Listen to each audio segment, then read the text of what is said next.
There we go. We are recording, we are live, everything is perfect. Welcome. So lovely to see you all this morning. I hope you have a pen and paper. I have a lot to share.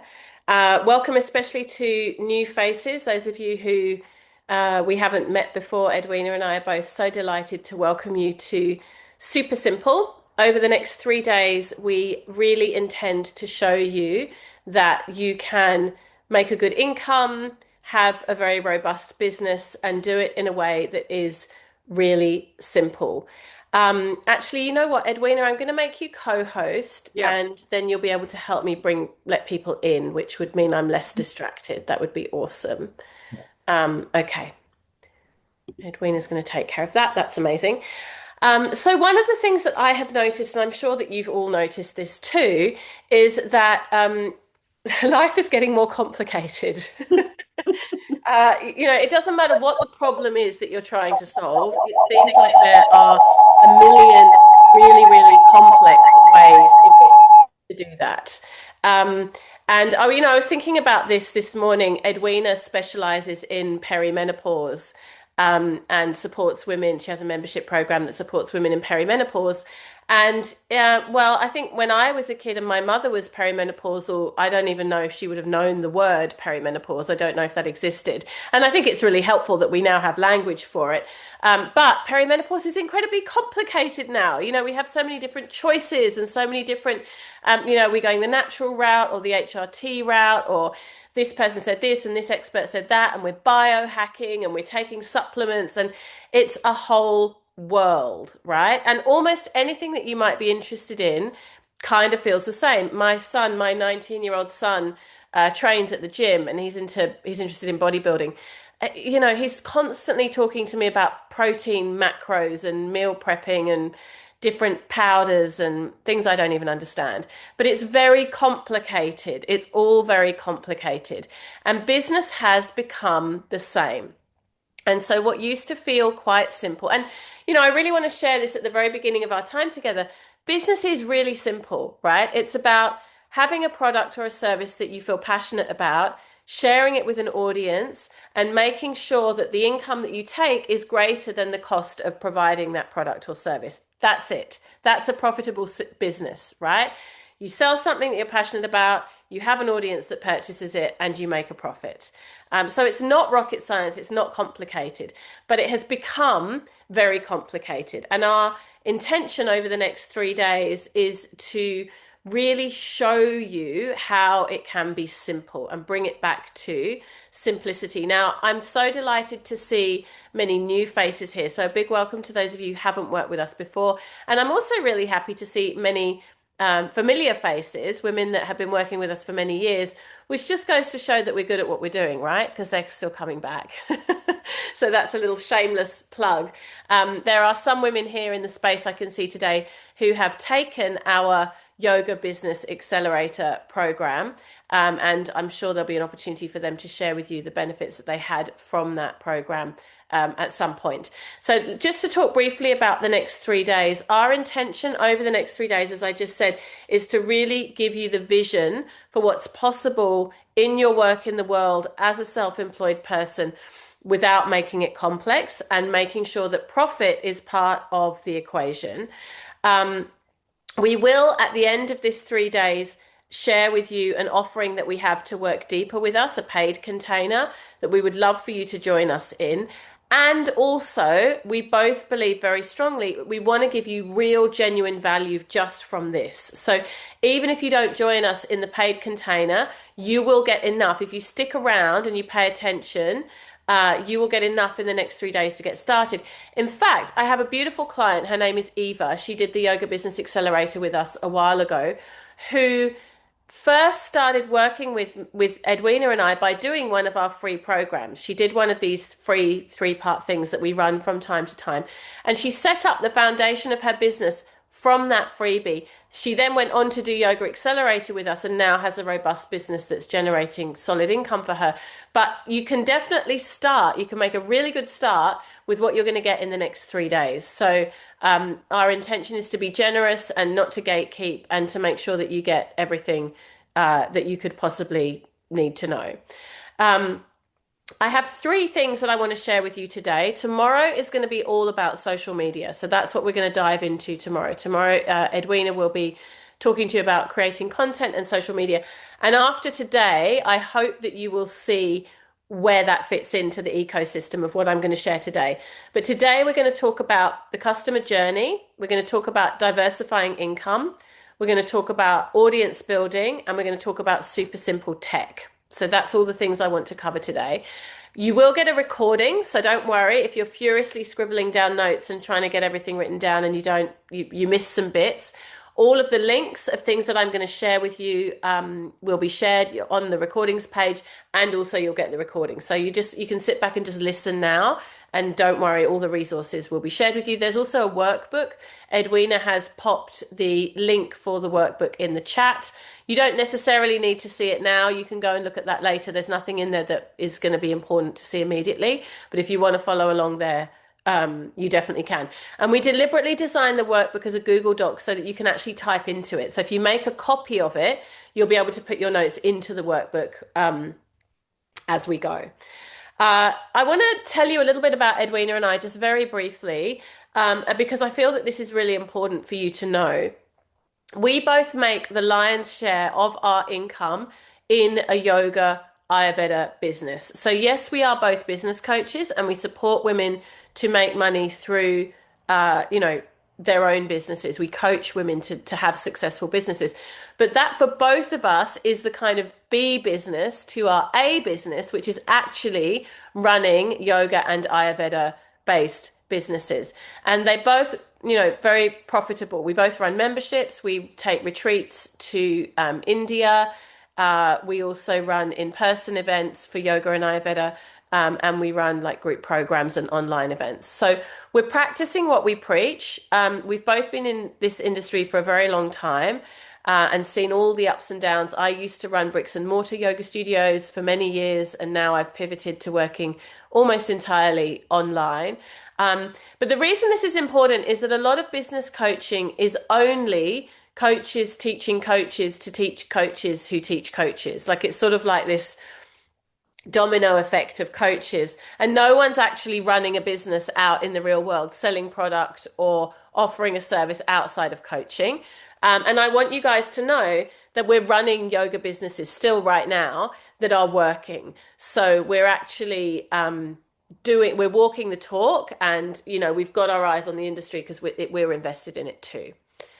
And I'm sure we'll talk more about our background as we go. We're both mums. Edwina has 2 boys and I have 5 children. And I think that's relevant because one of the things you'll notice about Edwina and I as we go on is that we're really keen to not make excuses about all the reasons why we can't have successful businesses. And there are a gazillion reasons / excuses out there for why it's really hard to generate an income. And I'm sure that you'll have some of those doubts and some of those concerns in your mind, and we can definitely talk through those in the next 3 days. But one of the big ones that comes up a lot is, oh, I'm a mum, I don't have time. You have as much time as you choose to make. And we all, if we're being really honest, spend time on things in our day that are not necessarily prioritizing where we really want to be going. So, you could give up Netflix or you could give up scrolling on your phone for a little bit, and then you might be quite surprised at how much time you have. And I know this firsthand. I'm very committed to my business. I love my work and I work really hard. I'm borderline, maybe a bit of a workaholic. But it's because I really love what I do. So I've never really struggled with motivation for that. But recently I have started trying to do some weight training because I know it's good for me. And oh my goodness, do I have the excuses for not doing weight training? Like every excuse under the sun is a very, very valid reason why I don't need to do this thing that I don't want to do. So I know your excuses, and I'm calling them excuses because I'm calling us all out on this. Like, we can make time for our businesses. We can prioritize our work in the world. And what I want to tell you is it doesn't need to take much. In fact, the way I teach Ayurveda and the way I teach yoga asana practice is slow and steady wins the race, incrementally. You know, if you go gung ho and decide all of a sudden I'm going to master headstand in a week, you're probably going to injure yourself. But if you work over 6 months diligently, slowly working towards the Maha pose, the asana that you want to get to, you're probably going to get there without injury. And likewise, in business, sure, you can take a month off and go all in and, you know, sit on your laptop and like absolutely go for it. But you'll be very pleasantly surprised at how much progress you can make in half an hour a day, an hour every other day. Like you can really move the needle forward on your business in small incremental amounts of time. If you wait till you have a large block of time or until you feel ready or until you, I don't know, your children leave home or whatever it might be, your dog learns to walk itself, it's never going to happen. It's never going to happen. So we have to, you know, it's not a very sexy word, but part of being successful in business is discipline and showing up and doing the things. We can give you the tools and we can give you the support, and then, you know, doing the work is part of that. And I popped a post on Instagram the other day, and I really believe this, and I'm going to really back myself on this. It's kind of sad, but it really is true that I have seen people with very average offerings and products, like offerings and products that are really nothing special, nothing new, nothing even that interesting, do really, really well in business and make a lot of money and be very successful just because they are consistent and they play the long game and they keep showing up, right? Truly, I've seen it.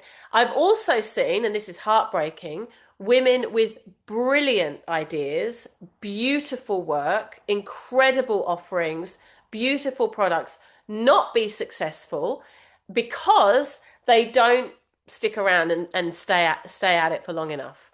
You know, because you launch something once and it doesn't work does not mean people did not want the thing you had. Because you put something out there once and send one email or do one Instagram post and then you don't get 100 buyers, trust me, it does not mean that people don't like your offering. It just means you have to keep going. And business these days, it's a noisy old world out there. We need to be really consistent and really persistent. And this is where the slow and steady incremental keeping at it piece really does make a difference.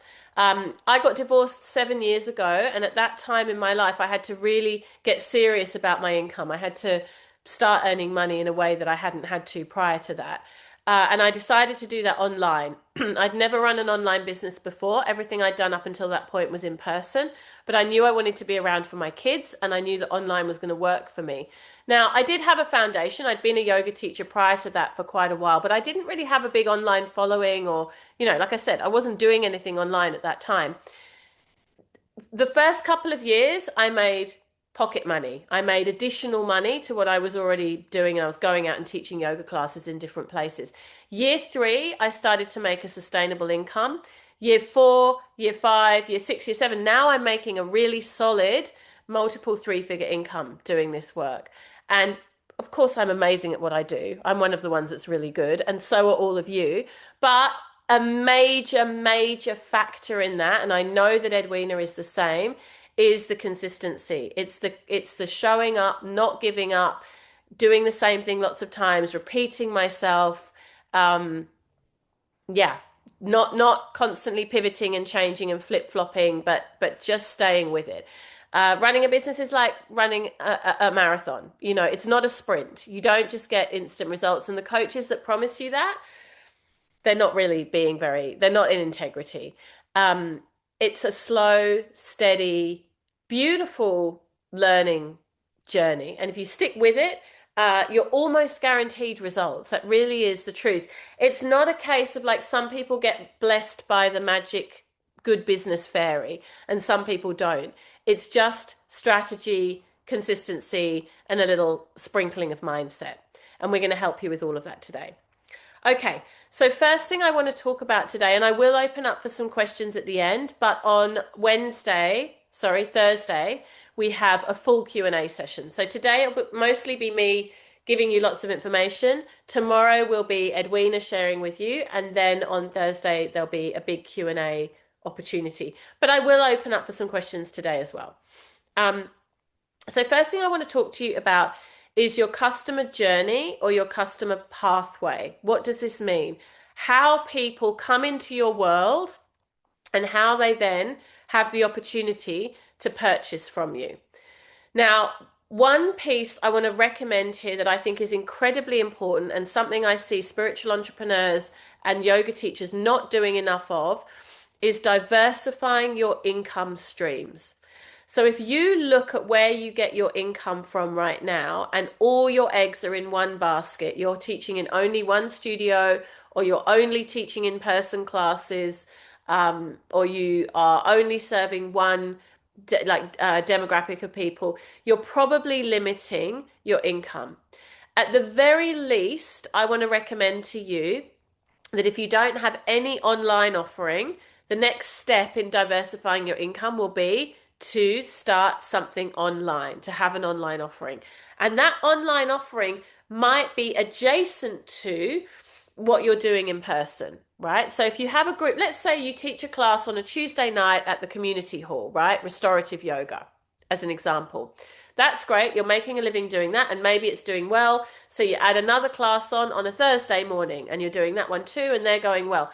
Now, those people still might want to practice on a Saturday or a Wednesday or a Monday. You could create a very, very simple bundle of 3 online pre-recorded classes that you sell to your restorative students for $20, $30, that they can then practice at home. They already love you. They already come to your class. They know you. They want to practice at home. You've added now another income stream into what you're already doing. So it's not that we reinvent the wheel. We don't go out and do something completely wildly different, although you can. That's also creative. But it's thinking about layering onto what you already do. And Edwina and I really see this work in our business all the time. We have women that come in and do a yoga class. I'm going to need to blow my nose. I have a cold, you can probably tell. So just forgive me. I'm human. Give me a second. Okay, that's better. Um, for example, we have women that met us at Yoga Day. We did a presentation at Yoga Day on the weekend, and some of those women are now interested. Well, some of you are here as a result of that. Some of them are interested in coming to India with us. Some of them are interested in my Yoga of Birth program, prenatal yoga, because I gave a talk about pregnancy yoga.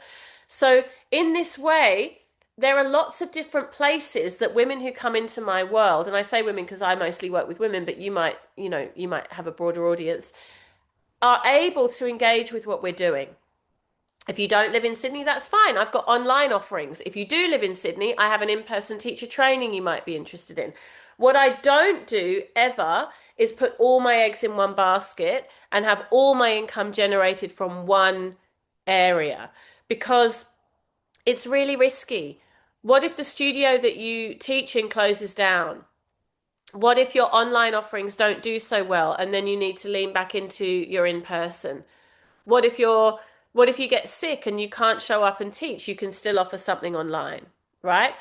So one kind of challenge I'll throw at you in this super simple business model is there one way that you can think of that you could add another income stream into what you're doing?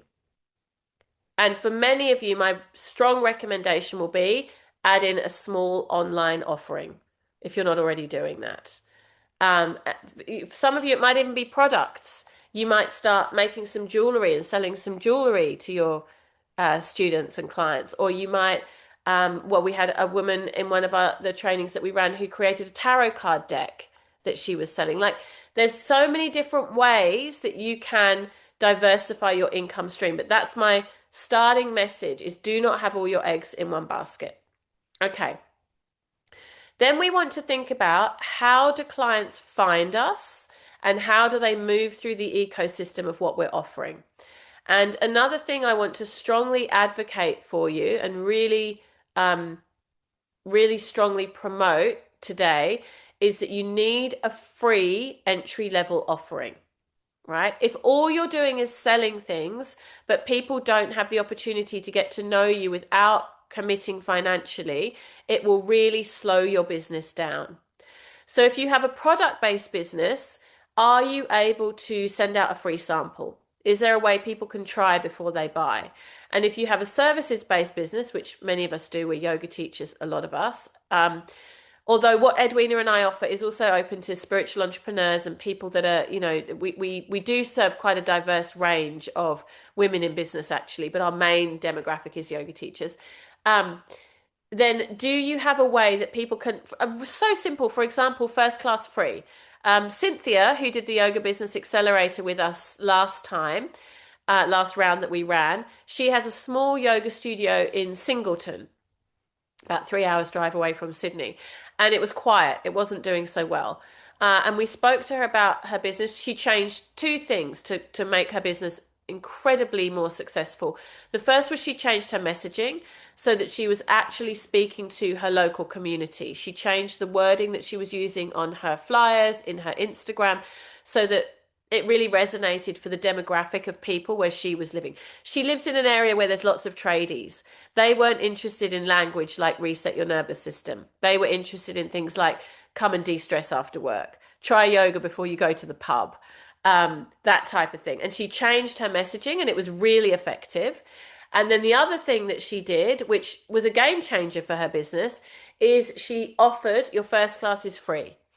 Come and try it. Not it's always free or it's always cheap. We're not devaluing what we do, but the first taste is free. And that's exactly what we're doing here. Edwina and I are putting our heart and soul for 3 days into supporting you guys and showing you who we are and what we do in a way that actually gives you good outcomes, not just a sort of tokenistic nothing. It's like actually like quite robust. And then from there, our hope is that you will purchase and continue the journey with us. And if you don't, that's completely fine. You've still got something that was of value. So if they come for a free class, they like it, but whatever, yoga's not for them, or it's not a convenient time, or they can't afford it right now, at least they had the opportunity. And they may, through word of mouth, then share with other people. Oh, yeah, I went to that class and it was really great. I went to that studio. She was lovely. It all creates positive feedback and puts out a really generous and generative vibe. And of course, some of those people will go on to be your customers. Those two things for Cynthia were real game changers in her business. So if you don't already have a way that people can trial working with you for free or get an experience of your product or your service for free, I strongly recommend that the first step in your super simple business plan is create a freebie and have it be something good. Gone are the days where your freebie can just be a downloadable PDF or an information resource. I don't know if you've noticed AI is taking over the world. People no longer really need just information. What they really need is connection. They need a human experience. So that's why you're all here. We've got 29 people live here today. You could all be asking AI or asking Google, how do I start a yoga business? But you've turned up because you want to be in relationship with two people who know what they're doing and have walked the talk, right? So that's what you need to do in your business. Show your students, your clients, the people around you why what you offer is human and real and in connection. And then they will want more, I guarantee you. So I don't recommend a PDF. I don't recommend a static thing that people can just kind of consume, and honestly probably won't because we're all busy. I recommend something. Videos are good. People really like videos. Podcasts are really good. Podcasts and audio is working very, very well at the moment. People are busy and they love something they can listen to in the car. They can listen to while they're doing the dishes. So a free little mini podcast series or a free video series, or even better, a live thing with a call to action like we're doing now. Turn up at this time, come in real time. We form relationship, we make connection. So if you're, for example, let's say you've created, I don't know, a 6-week, I'm just making this up, a 6-week program to help people with rehabilitating a knee injury, okay? And you really want to support people rehabilitating after having had knee surgery, and it's a 6-week program. The first thing I would do is create a taster webinar or a video explaining your method, why and how what you do is specifically helpful for knee injury rehabilitation. And people will then watch that. They'll see your face, they'll hear your voice, they'll get to know you, they'll understand that you know what you're talking about. And then they'll go, you know what, this program might actually be really helpful for me. I'm going to sign up. But without that free try before you buy taster, the trust of the client and the student is much, much harder to build up. We need to remove the stakes of a financial commitment before, like, so that people get to know us first and then they're willing to make the financial commitment. So this is part of your pathway, some kind of freebie. Could be online, could be in person, could be an actual product, could be live, could be pre-recorded, but I think it's essential. If you don't do it, you're slowing yourself down, put it that way. And if you're teaching and running classes, the most obvious one is first class is free. I run a teacher training program once a year here in Sydney, an in-person teacher training program, and we run 2 free taster workshops every year before the training program happens. So people can come and meet me and take a class with me and ask me questions. And from those workshops, many people then sign up to join the in-person training. So the freebie works just as well in person as it does online, and everyone here is evidence of that.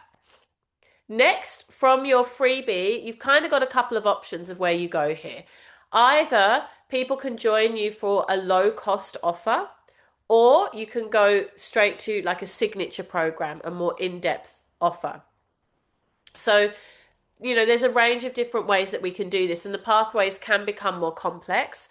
But the simplest way, because we're super simple today, that I would recommend is a freebie leads to a low cost commitment, leads to a bigger investment, right? So let's take Kylie. I can see beautiful Kylie. She looks cold. She's got her beanie on. Kylie does massage, right? Maybe what Kylie does is she has a stand in a local market or a health expo or a wellness expo, and she gives little 10-minute taster massages, right? Little, like, get my hands on your body, feel my touch, be in my energy, little taster. From there, people might buy a 1 treatment session. That would be the lower cost, right? They come and have 1 treatment with her. That was wonderful. I'd love to get a massage. I'll come and see you. And then from there, hopefully she's got some kind of package that they can join, and maybe they can get a discount if they buy 3 sessions, or they get a discount if they buy 5 sessions. Can you see how it incrementally builds, right? And then I know Kylie, she's done our business program because Kylie is smart. She then also now she has diversified her income, and she runs trainings to teach people how to do massage. So she actually also is a massage teacher. Like, you can come and learn her techniques, and she has she works with Ayurveda, some specific ways of teaching massage. So that's another way. She's a massage practitioner, but she's also teaching massage. That's the income diversification. So it's not complicated, but if you don't have this pathway and you're just trying to kind of sell random things at random times, it becomes a lot harder. Second piece, so that's our customer journey, and I will open up for questions. So just if you've got a question, hold it in your mind for a moment. Second piece is audience building. You're only going to sell as much as the number of people who've seen what you're doing. So you might have the best offering in the world, that is really incredible, and you've got an amazing website page for it, or you've got some beautiful products and they look really beautiful. If enough people don't see them, you'll never get enough customers. So a really important part of building a successful business is audience building. Now, this is often the least popular part. People kind of say, I hate marketing, I don't want to learn how to do marketing, it's not for me, I don't like social media. There are so many different ways to build an audience. Word of mouth is a really effective one. Social media is a really effective one. In-person events also work really well. There are lots of ways, collaborations, a podcast, so many different things that you can do. You just need to pick 2 or 3, and like I said before, double down on them and stick with them. Audience growth happens 1 person at a time over time, right? It's very rare that you'll go viral and suddenly get 1,000 new customers. But what you will do if you keep at it is week by week, you'll get two more, three more, four more, two more, three more. And slowly, slowly over time, that builds up to being a really robust audience. Like I'm at the stage in my business now where I pretty much know if I create a new offering and put it out there, I'm going to get sales.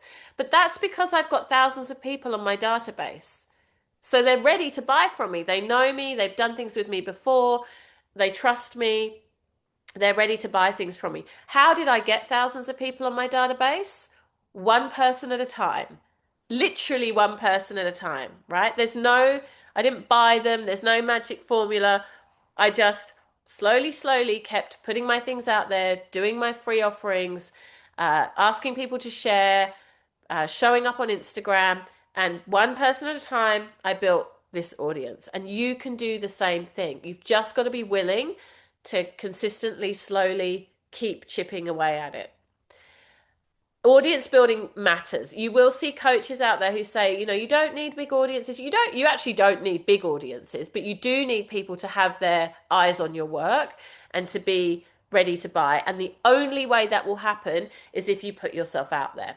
So if you are a little bit lacking in confidence, or you don't like being visible, or you don't like the thought of putting yourself out there, one thing I would say is a little piece of mindset work that's important here is getting comfortable with being more visible, putting yourself out there. And this is part of the self-employed journey, right? Like it's just part of it that we have to be willing to self-promote. And if that feels icky to you, then my recommendation would be do a little bit of mindset work around feeling better about that. And tomorrow, Edwina is going to share with you a lot of different tools about ways that you can do that on Instagram, put yourself out there and share your work, that hopefully by the end of tomorrow's session, well, definitely, because I know Edwina and she's great, you'll feel much more confident. You'll feel like, for example, if you're not a person that wants to put your face on everything and you don't want to talk to video and you don't want to have lots of you on your Instagram grid, there are lots of different ways that you can promote and continue to be consistent and build audience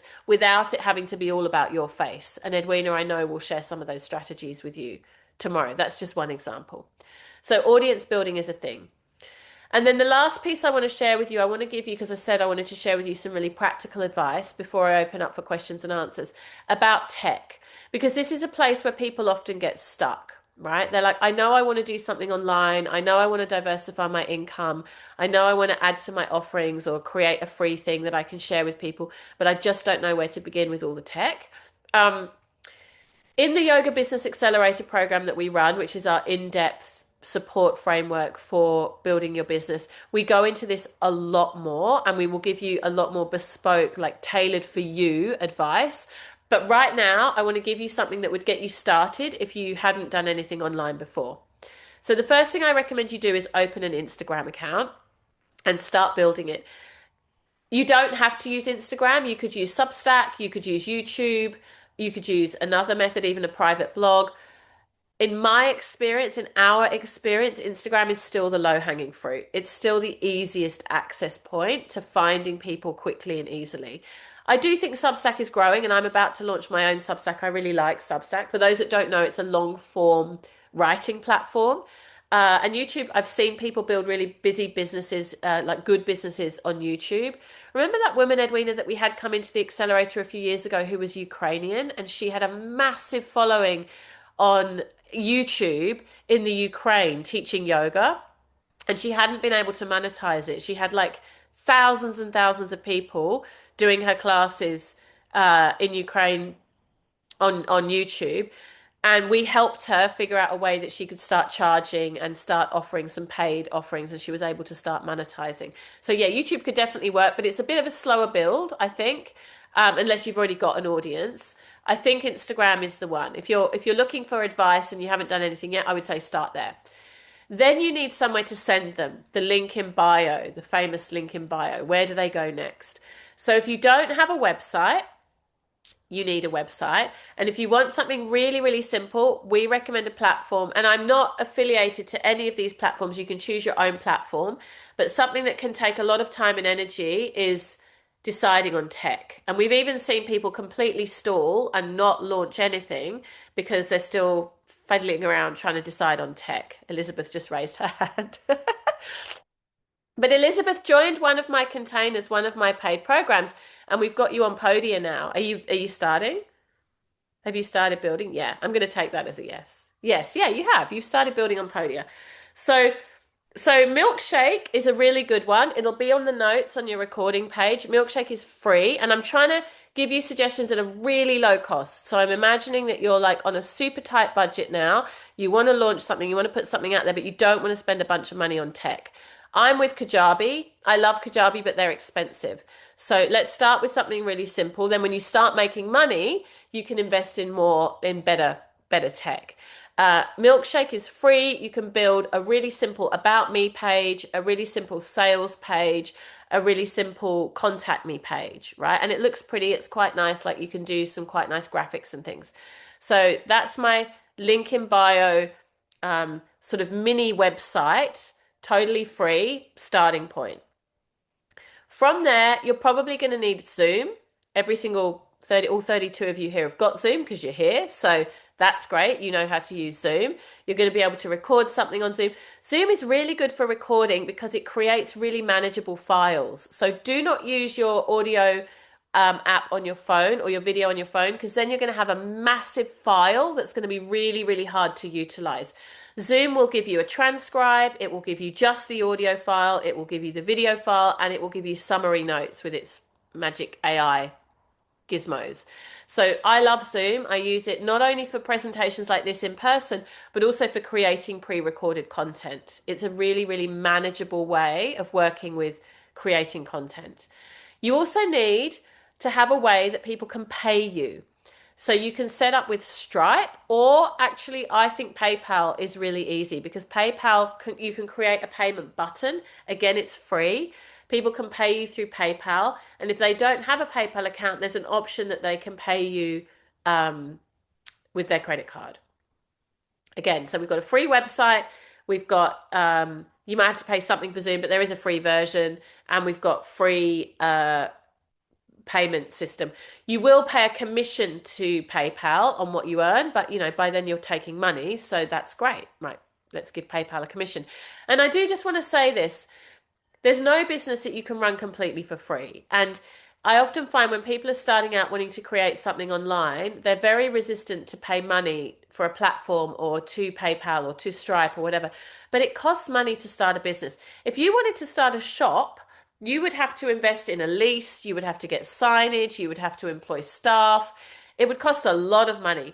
The online space is the lowest risk business startup. We're talking, tens or hundreds of dollars, not thousands of dollars to get going, right? Whereas in person can be a lot more. So I want you to be willing to spend a little bit of money to make a lot more money. And I'm also giving you options to do it like super, super, super low cost. You will need some kind of email system. You're going to need to be able to collect people's email addresses and also be in communication with them. In the beginning, you can just use whatever platform you use yourself, but in time, you'll probably want to have a better organized email system where you can send out group emails and that kind of thing. So you can, what we call, Edwina and I call patchwork it together, right? You've got your Instagram, you've got your Milkshake free website, you've got PayPal for payment, you've got Zoom for recordings, and you're doing the email manually. And so you've kind of patchwork it all together. You'll be able to create an offering online that people can pay you something for or deliver a freebie. If you want to have a system where everything is all in one, which is what I strongly recommend, this changes a bit from time to time, but at the moment, what I'm recommending is Podia, because it's really low cost, it's really easy to use. If you're not that techie, and again, all the links for this will be in your notes, so don't worry if you're trying to note all this down. I'm going to give it to you. I really like Podia. Edwina uses a platform called Ivory, which is also really good. Ivory is a little bit more expensive and a little bit more complicated, so I don't recommend it as like a complete beginner entry level, but it is great.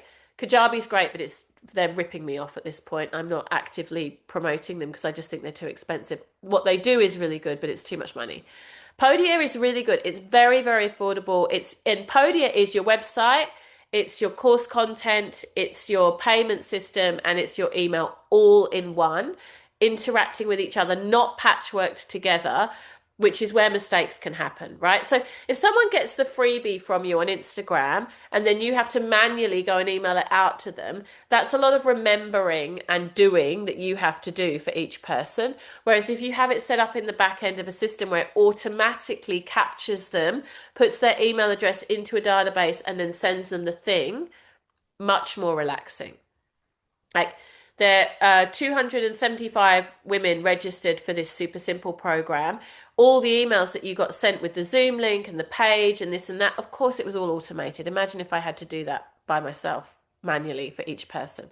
So as you grow, it's worth setting up the infrastructure to have it be automated. And I would say it's worth investing in the beginning in getting it set up in that way so that in time you can have it set up. You don't have to reinvent the wheel. And again, this can be a lot simpler than you might think. Like it doesn't actually need to be incredibly complicated. You just need to chip away at it. Going back to what I said before, half an hour here, an hour there, slowly starting to work through. Okay, let's go to some questions. So Edwina's saying that Flowdesk is a great low-cost email platform too, and you can. I didn't know that you can take payment on Flowdesk as well. Flowdesk is pretty, so if you care about things looking really nice, Flowdesk is a good one. Maya is asking, is Podia cheaper than Wix? I don't know if Podia is cheaper than Wix, but this is what I do know about Wix and Podia. Wix will keep charging you, and so will Squarespace, and so will WordPress, every time you want to add in another functionality. So let's say you've got a Wix website, and then you want to add in online content. You want to be able to like send people videos or like online content. They're going to charge you more. If you want to add in email functionality, they're going to charge you more. And so before you know it, you can actually end up paying Wix because they're predominantly a website host is what they mainly do. You can end up paying them quite a lot of money. And it's the same for WordPress, as I said, it's the same for Squarespace. So what I prefer about Podia and Ivory, for example, is it's all in one and they don't just keep charging you more all the time. You just know what you're paying. And it's like, I think it's 35 US dollars a month. It's not much for everything. Whereas with Wix, it seems cheap. It's a bit of a false economy. But then by the time they stack on all these extras, and that's what Kajabi have done too, it's pretty cheeky. It's not a great, they get you in for low cost, and then you're in and you've built, and then you're having to pay more. So I like the platforms that truly are all in one. And if I was starting out, I would personally choose Podia over Wix. Jodie's asking, what tools do you recommend for a mini podcast series? I'm going to let you answer that, Edwina, which also means I can blow my nose as well. Oh gosh. So with the podcast, there's a couple of options that you can choose. There's a few out there. We use Buzzsprout.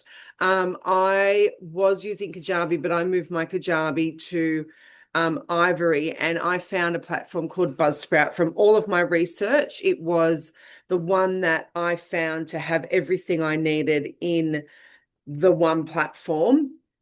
You can always also go directly through Spotify.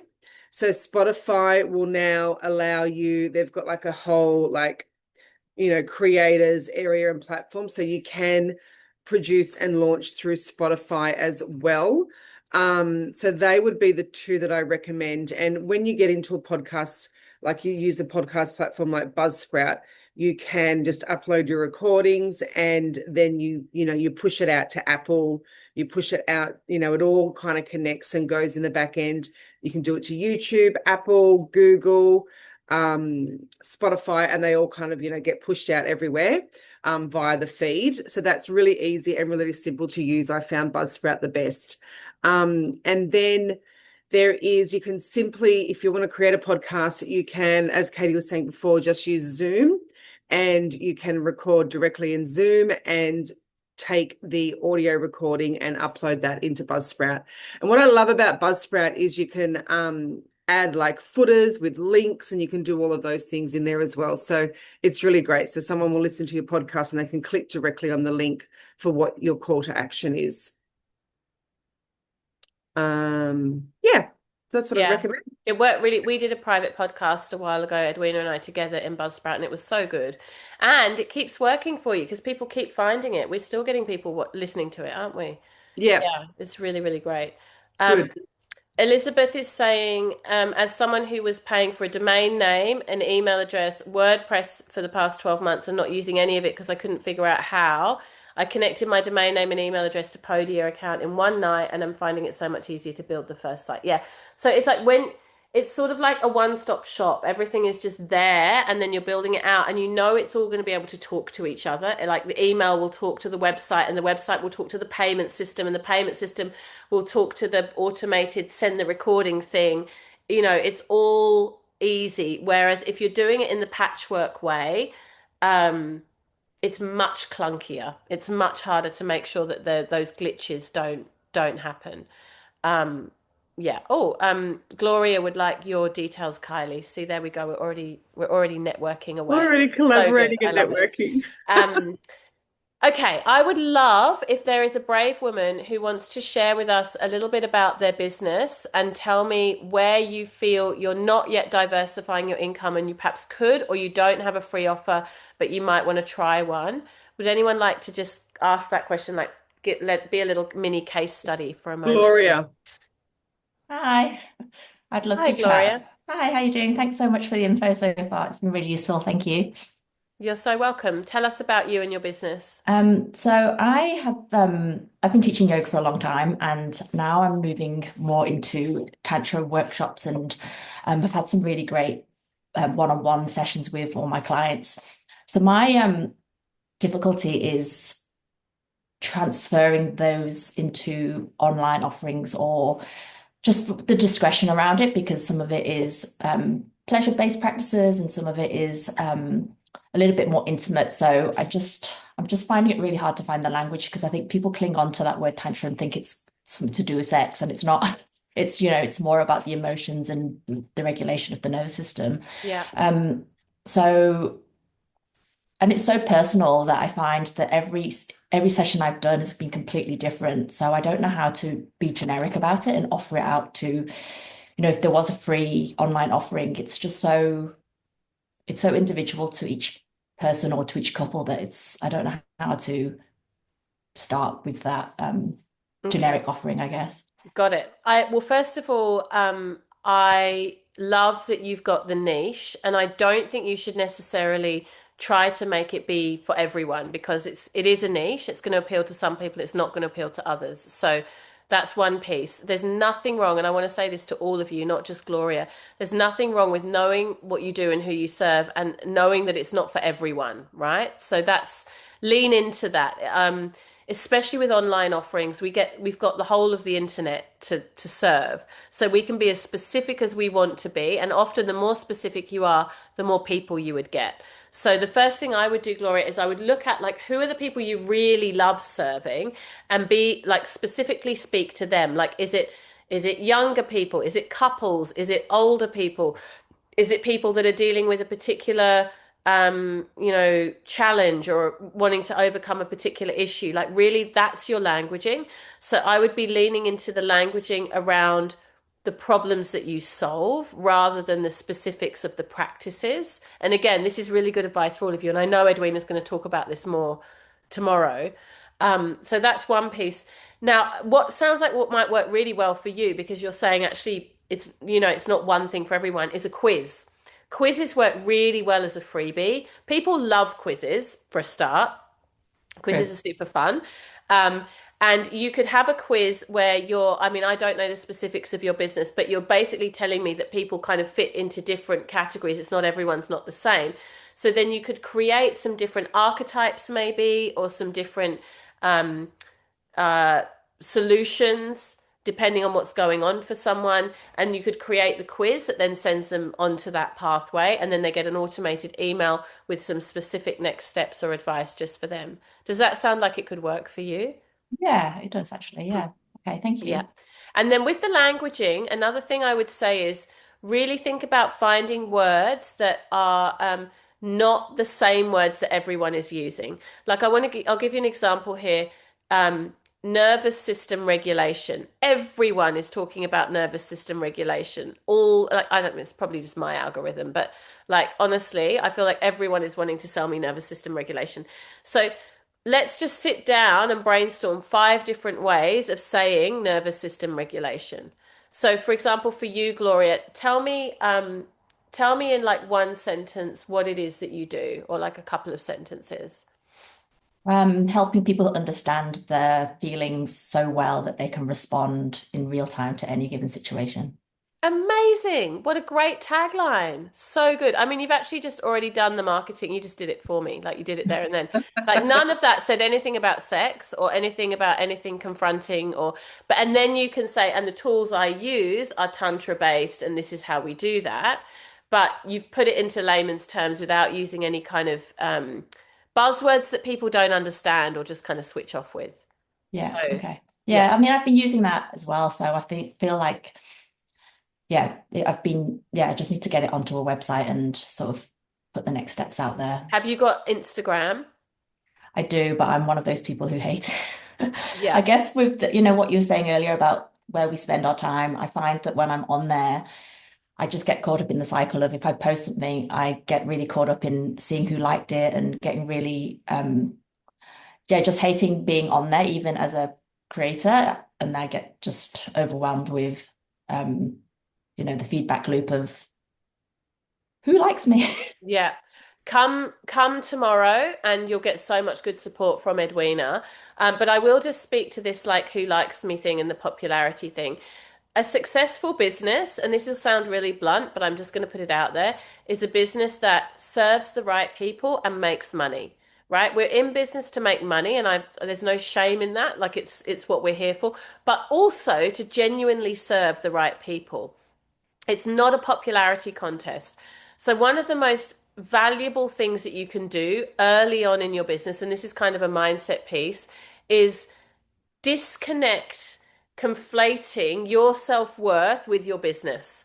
Because Mm, business is a roller coaster. You're going to have months where you're really successful and things go really well and you make money, you get lots of new followers and everything feels great. And then you will definitely have flops, right? You just will. I mean, we still do. There are things we put out there that were like, oh, that didn't really work, or we tried that and it wasn't so great. It doesn't mean you're a great person or you're a bad person. It just is what it is. So it's I think often with social media we've been kind of trained to think it's a direct reflection on us. If lots of people like it, then they like us, and if lots of people don't like it, then they don't like us, and then we take it very personally. But a really helpful thing to do very early on in your business is separate out your own self-esteem and self-worth and confidence from how your business is doing. It's just a separate entity to you. And if you can see it like that, almost as its own, and we do a bit of work on this in the Yoga Business Accelerator, seeing your business almost as its own spiritual entity. It's sort of a bit like being a parent and having a child. You know, in some ways, your child is out in the world and they kind of represent who you are as a parent, but also they don't. They're their own thing, and you can't control them, especially as teenagers. Um, so, just like if we can try to let go of that like over attachment and just have a more curious experimental approach. Oh, I'm going to post this and I wonder what if people will like it, and maybe they will and maybe they won't.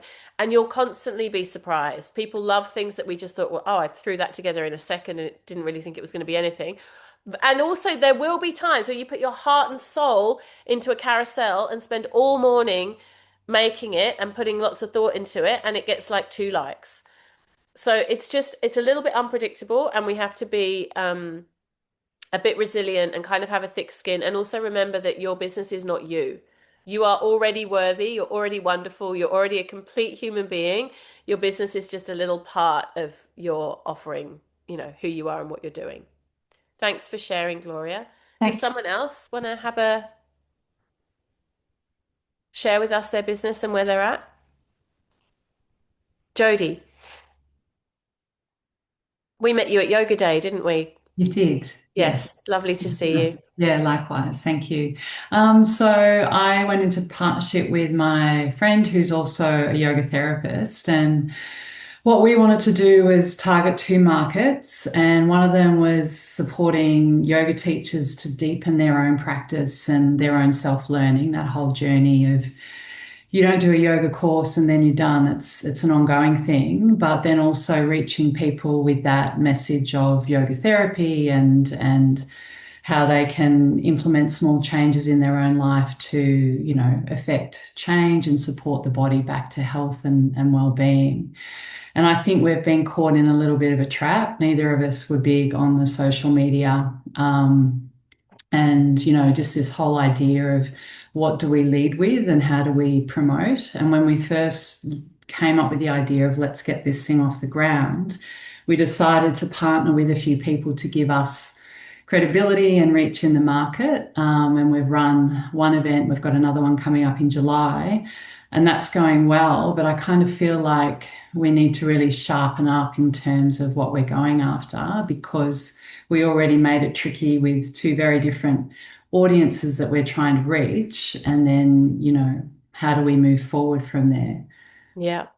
There's a couple of things that spring to mind straight away. One is it's really hard to have those two different pies, right? You just ideally in the beginning you have one pie.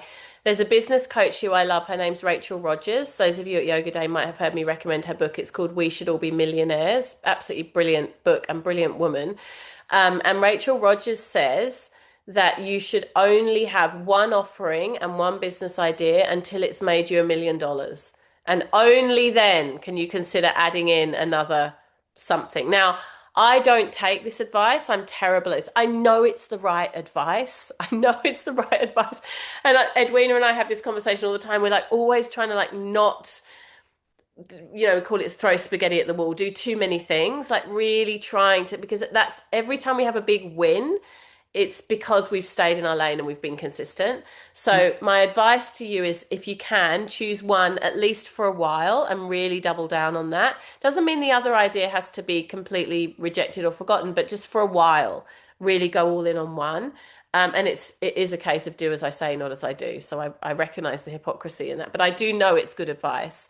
And then the other thing I would say is social media, it's not essential, but it will really slow you down if you don't get good at it. It's just that simple. You don't have to do it. People do build businesses without it, but you're just making it harder. It just is harder. So there's that. But I think it's easy to think you hate social media and actually then be quite surprised and fall in love with it. And that's something you're going to see that tomorrow with Edwina. She's really good at that. Like, you might think you hate it, but actually it can be quite creative and it can be an opportunity to really share what you're passionate about and what you do and who you want to serve if you do it in the right way. I think people often think they hate social media because they're basing it on what they see other people doing and it's icky. But you don't have to be icky. You can actually be really creative and really genuine and sincere and helpful. You can serve people through social media. So a bit of a reframe around that. And then the last thing I would say, really important for you, I think, particularly with something like yoga therapy, where you might want a slightly longer format to explain what you're doing, is email marketing is going to be everything. So I would be collecting email addresses as much as possible, and I would be really leaning into email marketing. So these events that you're doing, figure out a way to collect email addresses. That's going to be your goal. You probably won't be selling directly in the events. In fact, Yoga Day is a good example. Edwina and I didn't sell anything in Yoga Day, and that was deliberate. We didn't go with the goal of selling. We went with the goal of audience building, and here we all are, right? So see the events as an opportunity to meet people, to engage with them, to serve them, to support them, but also to gather audience, which I think probably for your business, my intuition is email's going to be really helpful for you. Yeah, and that was kind of the early advice we had. Thank you. That all makes incredible sense. And we kind of had a sense that needed to happen. I think there are two things. We need to get a lot more efficient at creating content, because we're both perfectionists, and that whole rabbit hole of wasting too much time and then creating imbalance in our own life because we're so focused on getting something up and getting right, and then nobody liking it once you've created your masterpiece. And then with email, I just feel like people are very fatigued and quite discipline now in terms of not wanting to hand out their email address because they just feel bombarded. So that's been, we have been building that one at a time, but it's very slow. And I know myself, I'll often want an offering, but I don't want to subscribe to a newsletter. Yeah. So Yeah, how I hear you. cross that bridge? So I think the thing with email then, and again, we talk about this a lot in the big program that we offer, the accelerator, it's about good quality email, right? There's two types of email. There's email that's informative, like you guys signed up for this and you've received emails from me, which are like, here's the Zoom link, turn up at this time, here's a reminder. That's not informative or nurturing, it's just fact-based information. But then also, we actually really want to be seeing email as a platform in which we can serve and like share content that is interesting and helpful. And as much as people are fatigued, and you're not wrong, people are fatigued, it's real. There's also emails I'm sure all of you can think of that you receive because you're part of a mailing list that you actually really enjoy reading and find really helpful. So yes, we can tell ourselves a story, everyone's email fatigued and blah, blah, blah. Or we can say, I'm going to get really good at email and I'm going to write really interesting emails that actually reflect my business and support people and where people want more. And then it becomes a really strong tool and your unsubscribe rate becomes very low and people actually want to get onto your list. And then there's other things about techniques about how often you email and when and all that, which we can go into in more detail. But I think a reframe that might be helpful for you there is rather than how do we use email for selling, how do we use email to really serve? And then from that, the selling happens kind of automatically. Yeah. You just want to be and start looking at the emails you receive that you enjoy reading and getting curious. Like, what is it about this that I really like? Like, often they're story led. They're people telling their stories, or you're hearing about other people's stories, and that's those kind of emails. It's almost like getting an update in the next chapter of a novel or something like that. Like it's really they become very compelling. Is that helpful, Jodie? Very helpful. Yes, thank you. It obviously opens up other questions, but it's a great framework. Yes. Thank you. I appreciate it. And the perfectionism thing, honestly, lovingly, with so much love, I just want to say get over it because it will slow you down so much. And it won't just apply to social media. When you have that tendency, and I have it a little bit too, but I'm so much better than I used to be. And it doesn't mean just do slapdash shoddy work. It's not that. Like the antidote to perfectionism isn't just throw anything out and don't care about the quality, but it's just know when to stop. I have a beautiful friend who wrote a book a while ago, and it's a lovely, lovely book. And she said to me, I over edited that book. And it was so interesting to hear her say that. She preferred the draft a couple of times before the final edit, because there's a point at which you tinker with something so much that you actually you can't see the wood for the trees and you kind of don't even know if it's good anymore.